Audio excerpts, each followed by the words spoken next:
మీ business ఏదైనా మీ ఊర్లో promotion చేయాలంటే అది సుమన్ టీవీతోనే సాధ్యం. ఇప్పుడే సంప్రదించండి. ఎమ్మెగనూరు పట్టణంలో నీటి ఎద్దడి తీవ్రంగా ఉంది.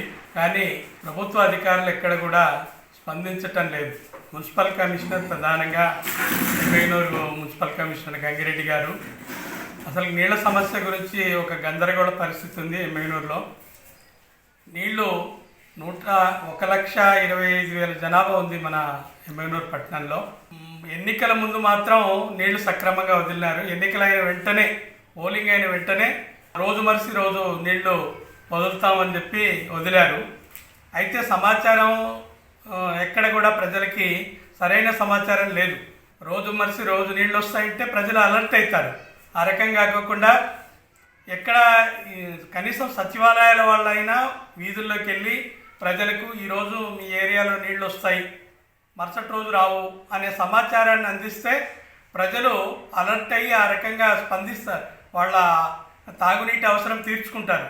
అట్లా కాకుండా డైరెక్ట్గా ఆ ఏరియాలకి నీళ్ళు వదలడం వల్ల పనులకు పోయేటువంటి వాళ్ళు ఉదయం పూట కూలీలు కానీ, కార్మికులు కానీ, రోజువారీ వ్యాపారాలు చేసుకునే చిన్న వ్యాపారస్తులు కానీ, టౌన్లో ఉన్నటువంటి ప్రతి ఒక్కరు చిన్నవాళ్ళ కాడి నుంచి పెద్దవాళ్ళ వరకు ఈ సమాచారం లేనందుకు తికమకబడి నీళ్ల సమస్య ఇంకా ఎక్కువ, ఆ ఉన్న నీళ్ళని కూడా ఉపయోగించుకుంటా ఎక్కువ నీళ్ల సమస్య ఉంది.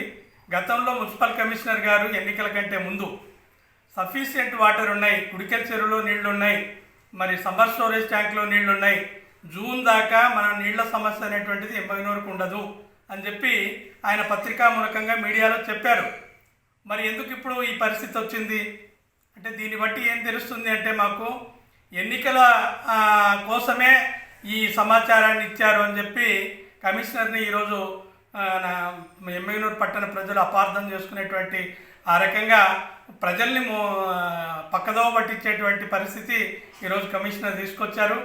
మేము కూడా కమిషనర్ని ఫోన్లో మాట్లాడిన పరిస్థితి, కనీసం సమాచారాన్ని ఓ ప్రణాళికాబద్ధంగా నీళ్లు వదిలేటువంటి సమాచారాన్ని ఎమ్మెగనూరు ప్రజలకి ఇవ్వాలా. ఆ రకంగా నీళ్లు ఒకవేళ ఇబ్బందికరమైనటువంటి పరిస్థితి ఉంటే చివరిలో ఉన్నటువంటి అంటే స్లమ్ ఏరియాస్ ఇట్లాంటి ప్రజలకు అందరికి కూడా నీళ్ల ట్యాంకుల ద్వారా నీళ్లు అందియాలని చెప్పి మేము డిమాండ్ చేశాం.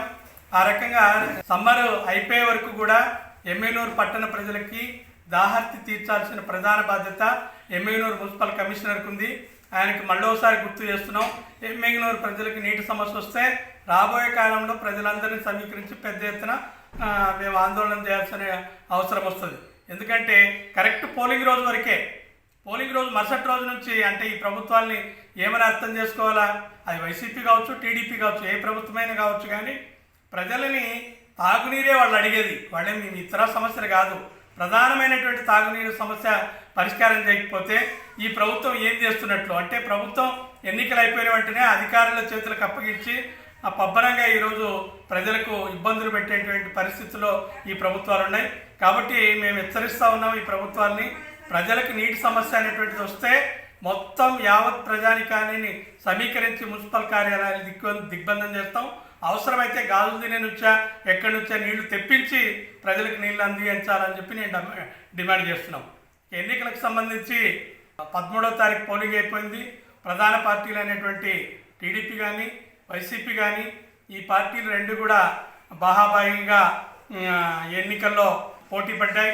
ప్రధానంగా ఈ ఎన్నికలకు సంబంధించి ఓటర్లను అందరినీ భ్రమపెట్టేదానికి ఓటర్లకి డబ్బులు విపరీతంగా పంచడం అనేటువంటి జరిగింది. అయితే ప్రజలని ఏదైతే వాళ్ళ డిమాండ్స్ ఉన్నాయో, మేనిఫెస్టో ఉందో, ఆ 6 ప్యాక్ టీడీపీ కానీ, లేకపోతే జగన్ ప్రకటించినటువంటి సంక్షేమ పథకాలు కానీ, వీటన్నిటిపైన ఈరోజు రాబోయే కాలంలో వాళ్ళ ప్రజల యొక్క తీర్పు వెలువడుతుంది. మా ఆశాభావం అయితే ఎక్కువ శాతం 81% ఎమ్మెగనూరు ప్రజలు ఓట్లు వేశారు. ఈ 81% సంబంధించినటువంటి వాళ్ళు ఏదైతే పోలింగ్ రేషియో పెరిగిందో, పోలింగ్ రేషియో పెరిగినప్పుడు ఖచ్చితంగా ప్రభుత్వానికి వ్యతిరేకమైనటువంటి ఓటింగ్ ఉంటుంది. ఆ రకంగా రాబోయే కాలంలో అయితే ప్రజల తీర్పుని మనం పూర్తిగా అంచనా వేయలేనటువంటి పరిస్థితి. రాబోయే కాలంలో ప్రజల యొక్క తీర్పు వెలువడుతుంది. ఆ రకంగా రాబోయే కాలంలో ఏవైతే పార్టీలు ఎన్నికల్లో వాగ్దానం చేశాయో ఆ వాగ్దానాలు నెరవేర్చాలని చెప్పి సిపిఎం పార్టీగా నేను డిమాండ్ చేస్తున్నా. నా పేరు గోవిందు, సిపిఎం పార్టీ నాయకుడు.